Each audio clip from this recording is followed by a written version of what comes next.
Hello guys.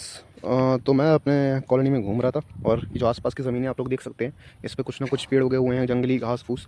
तो उन्हीं में से एक ये पेड़ है भाई, जो कि बहुत एक्जॉटिक है। इसका नाम है सेमर, इसको हिंदी में कहते हैं, बड़े बड़े रेड फ्लावर्स आते हैं इसके ऊपर।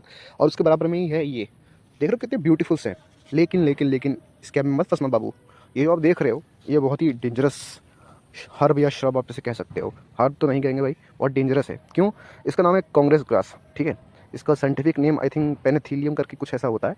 तो इसका रीज़न क्या है, ये डेंजरस क्यों होता है और ये इंडिया में आया कैसे? ये इंडियन प्लांट नहीं है, ठीक है।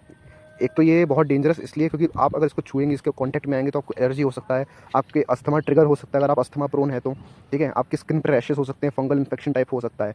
और इसका सबसे बड़ा डिसएडवांटेज एडवांटेज क्या है कि भाई ये जो है ना भाई, ये जो आप लोग देख रहे हो ना, ये ग्रो बहुत तेज़ी से करते हैं, बहुत तेज़ी से। मतलब आप एक पेड़ लगाओ और कब आप उसके आपकी खेत में ये 30 40 50 गुच्छे बन जाएंगे कुछ इस तरीके से, आपको भी पता नहीं चलेगा। और इसका सबसे बुरी चीज़ क्या है कि यार, कि ये ना आपके क्रॉप्स, अगर आपने कोई क्रॉप्स उगाए और आपके क्रॉप्स के आसपास ये कहीं उग जाते हैं तो ये बहुत डेंजरस हो जाता है। आप ये से समझ लो कि ये आपके क्रॉप्स के सारे न्यूट्रिशन को चूस लेगा और आपकी क्रॉप्स मर जाएंगे या फिर सक्सेसफुल नहीं हो पाएंगे, एंड ये ग्रोथ कर लेगा। समझ रहे हो मेरे भाई? ये कंपटीशन एक तरीके से करता है आपके यूजफुल क्रॉप्स के साथ, तो इनको समय समय पर काटना बहुत ज़रूरी है। अच्छा, ये इंडिया में आया कैसा था?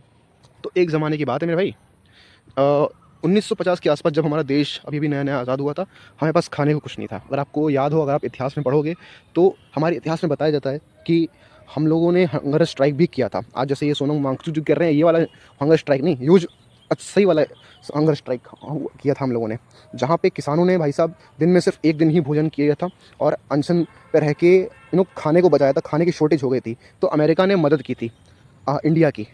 कैसे? उन्होंने कई कुंटल, कई मेट्रिक टन उन लोगों ने हम लोग को चावल और गेहूँ भेजे। उन लोगों ने जब गेहूँ भेजे तो गेहूँ भेजते समय उन्होंने क्या किया कि ये जो है ना, ये घास, इसके छोटे छोटे बीज भी उसी में मिला के भेज दिए। इवेंचुअली क्या हुआ कि हमें उस समय ये चीज़ पता नहीं चला और ये चीज़ ग्रोथ हो गई, ठीक है। और ये ग्रो इतनी तेज़ी से गई कि आज ये इंडिया में एक बहुत बड़ी सीवियर प्रॉब्लम है फार्मिंग की दुनिया में, ठीक है। और ये कांग्रेस के एरा में आई थी, इसीलिए इंडिया में इसको कांग्रेस ग्रास के भी नाम से जाना जाता है। तो आप खुद समझ सकते हो मेरे भाई, अमेरिका मेरे भाई ऐसा कोई सगा नहीं जिसको अमेरिका ने ठगा नहीं। और बस यही है भाई। तो इससे भाई बच के रहो। अगर आपकी खेत वेत में भाई इसकी ट्रिमिंग कर दो, है ना, काट वूट दो। और अगर जंगली है तो भाई इसको मत छुओ, है ना, अगर आपके काम का नहीं है तो।